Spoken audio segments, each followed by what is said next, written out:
입니다.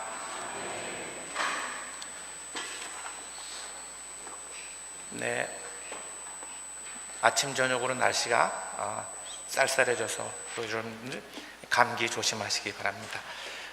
오늘 저희가 들은 복음 말씀은 예수님께서 예루살렘에 입성하시고 성전을 정화하시고 당시 대사제들과 율법학자들의 권위에 도전하면서 논쟁을 계속 하시는 그 이야기에 이어지는 비유의 말씀입니다.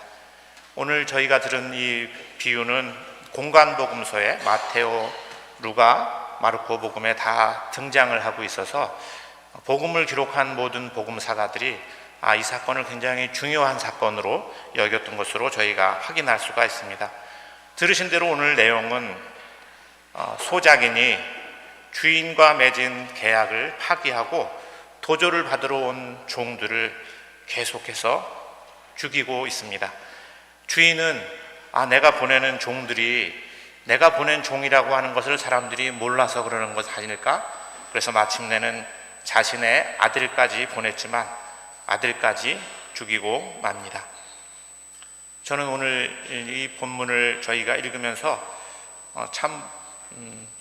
주인이 보낸 종들을 계속해서 죽이고 있는 이 소작인들도 참 너무하고 무모하다고 생각이 들지만 그럼에도 불구하고 계속해서 종들을 보내는 주인의 그 무모함도 마치 제가 그런 표현을 썼는데 미친 반역과 저항, 또 하나는 그럼에도 불구하고 포기하지 않으시는 주인의 미친 사랑, 이것이 대비를 이루고 있는 그런 본문처럼 저에게는 다가왔습니다. 오늘 이야기를 들은 대사제들과 율법학자들은 이 비유가 실은 오늘 저희가 또 선택할 수 있는 본문 중에 하나가 이사야서 5장의 말씀이었습니다. 포도밭의 노래라고 하는 이사야 예언서의 말씀인데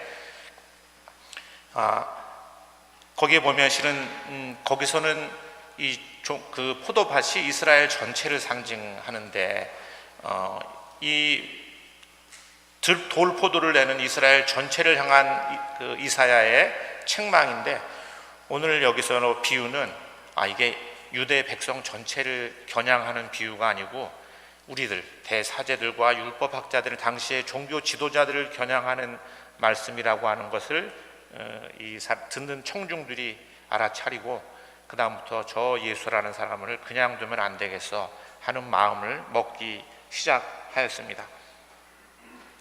오늘 예수님께서는 그 이야기를 들은 청중들에게 그렇게 무모한 소작인들이 주인이 다시 돌아오면 그 주인이 그 소작인들을 어떻게 하겠느냐고 질문하니까 주인이 그 소작인들을 모조리 죽이고 이제는 충성스러운 소작인들을 택해서 다시 포도밭을 맡기게 될 것입니다. 이렇게 이야기하고 있습니다.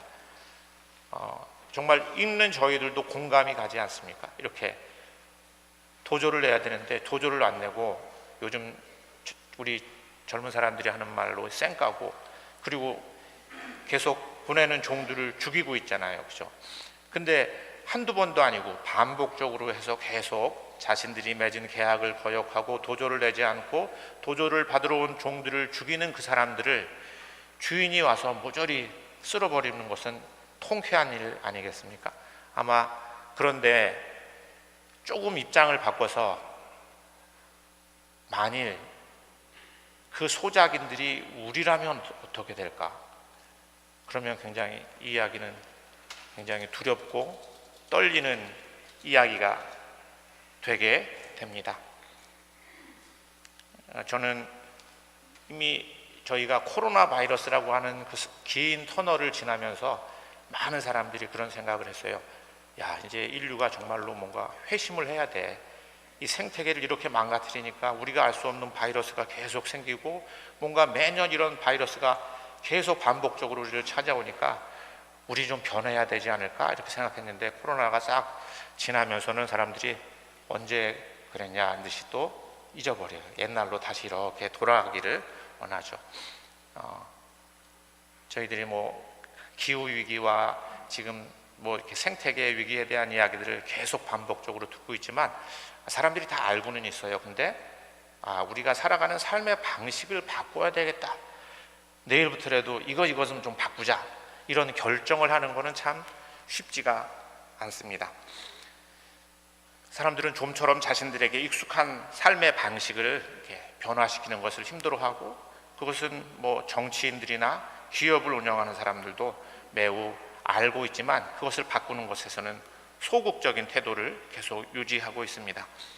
아마 하느님이 우리에게 맡겨진 이 지구촌, 이 생태계를 하나님께 우리가 이렇게 관리하는 것을 보면서 하느님도 그런 마음을 갖지 않으실까? 내가 지은 보기에 좋았다고 생각하고 그렇게 말씀하신 감탄 이 지구별이 계속 이렇게 몸살을 앓고 있는 이 상황을 그것을 맡겨준 청지기인 우리들이 이렇게 소홀하게 관리하고 있어서 계속해서 여러 사인들을 보내고 있지만 우리는 계속해서 무시하거나 아니면 우리가 죽이기까지는 안 했겠지만 뭔가 외면하거나 이런 일들이 계속 반복되고 있는 것은 아닐까. 저는 그렇게 생각하면 이 말씀은 어쩌면 2000년 전에 예수님께서 대사제들과 율법학자들에게 하신 말씀이기도 하지만 또 우리를 향한 말씀이 될 수 있지 않을까 이런 생각이 됩니다. 그러면 하나님은 우리 이런 세상을 좀 확 물리적인 어떤 기적을 행해서 하는 좀 큰 능력으로 이것을 변화시켜 주지 않으시 이렇게 생각하는데, 오늘 복음에서 등장하는 주인의 모습은 복수를 통해서 세상을 바꾸는 것이 아니고 실은 사랑을 통해서 바꾸는 것이 하느님의 전략이셨어요. 그래서 마침내 자신이 가장 아끼는 아들까지 세상에 보내셨죠. 끝까지 아들을 보내기까지 하는 포기하지 않는 사랑으로 이 세상을, 사람들의 마음을 변화시키고 싶어 하시는 것이 하느님의 마음이라고 하는 것을 오늘 우리는 이 복음을 통해서 다시 듣게 됩니다. 그리고 예수님께서는 그 사랑을 통해서 새로운 백성들이 탄생할 것을 기대하셨습니다. 내가 이제 이 포도밭을 새로운 백성들, 새로운 소작인들, 충성스러운 소작인들에게 맡기겠다, 그렇게 말씀하셨고, 그렇게 해서 탄생한 것이 교회이죠. 그죠? 우리가 그렇게 탄생한, 우리는 그렇게 출발된 하느님의 백성들입니다. 그런 점에서 생각해 보면 오늘 우리가 직면하고 있는 많은 위기의 중심에는 우리가 다 연결되어 있기 때문에 실은 우리가 누구인지, 소작인들은 주인이 보낸 종이 누군지를 알았습니다. 몰라서 죽인 것이 아니고 알고 죽인 것이죠. 그죠? 그리고 마침내 아들까지 보냈지만 저자가 상속자다, 저자를 죽이면 이 포도밭이 우리 차지가 될 거야, 이렇게 생각하고 결국은 포도원 밖으로 끌어서 그 아들을 죽이지 않습니까? 예수님께서는 당신이 그렇게 돌아가실 것을 이미 사람들에게 암시하시고 계신 것이죠. 하지만 그렇게 당신의 목숨을 내어서까지라도 우리들의 마음을 움직이고 우리들을 변화시키기를 원하시는 하느님의 사랑, 하느님의 구원 사역을 저희들이 오늘 복음을 통해서 다시 확인하게 됩니다. 그런 점에서 오늘 위기는 실은 주인이 누구인지 또는 주인의 아들이 누구인지를 몰라서 생기는 문제가 아니라 오늘 위기의 본질은 실은 우리가 누구인지를 몰라서 생기는 것 같습니다. 우리가 누구인지. 여기서 보면 우리가 주인이 되려고 하고 있잖아요. 우리가 주인이라고 생각하는 거죠. 하느님에게 나에게 맡기신 것들을 나의 것이라고 착각하고 내가 마음대로 하면 된다고 생각하는 마음, 그것이 실은 이 위기의 본질이 아닌가 생각하게 됩니다. 이 소작인들은 자신들이 소작인이라고 하는 사실을 망각하고 있죠. 우리 마음대로 하면 돼, 우리 뜻대로 하면 돼. 그것이 우리가 지금 말씀드리는 자연이 될 수도 있고, 우리의 가정이 될 수도 있고, 우리의 교회가 될 수도 있고, 우리의 일터가 될 수도 있습니다. 우리에게 주어진 많은 대부분의 모든 것들은 다 우리 것이 아니라 실은 하느님께서 우리에게 맡겨주신 것이라고 하는 것들을 우리가 망각하는 순간 우리는 똑같은 과오를 저지르게 되는 것 같습니다. 그래서 오늘 복음은 우리가 누구인지 다시 한번 생각하게 해주고 있습니다.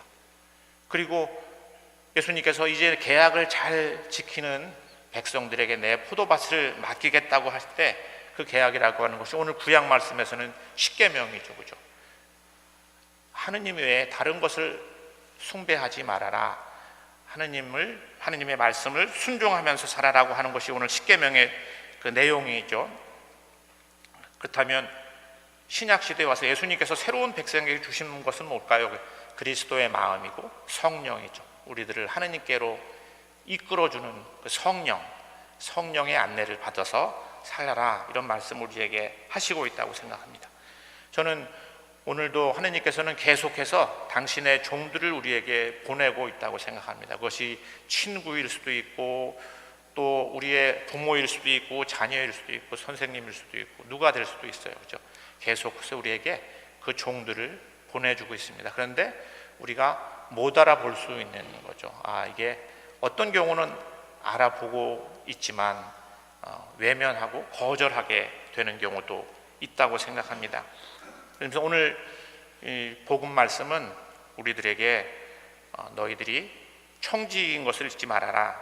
오늘 그런 청지기의 가장 대표적인 예가 되는 것이 바로 오늘 서신에서 저희가 들은 사도 바울의 모습이죠. 나는 세속적으로 생각하면 하나도 사람들에게 부끄러울 것이 없는 유다인 중에 유다인이고 공부도 많이 하고 율법에 대해서 얘기하면 나는 교회를 박해하던 사람이었는데 이제 내가 이전에 알고 있던 그 모든 것들을 나는 쓰레기처럼 여기고 내가 이제 관심하는 것은 그리스도를 아는 것이고 그리스도와 하나가 되는 것이다. 이렇게 고백하고 있는 이 사도 바울의 모습이 우리가 따라야 할 청지기의 모습이라고 하는 것을 오늘 서신 성경을 통해서 우리가 듣게 됩니다. 우리 모두가 그 청지기라고 하는 사실을 기억하면서 한 주간을 살아갈 수 있기를 성부와 성자와 성령의 이름으로 말씀드렸습니다. 아멘. 니케아 신경으로 우리의 믿음을 고백합시다.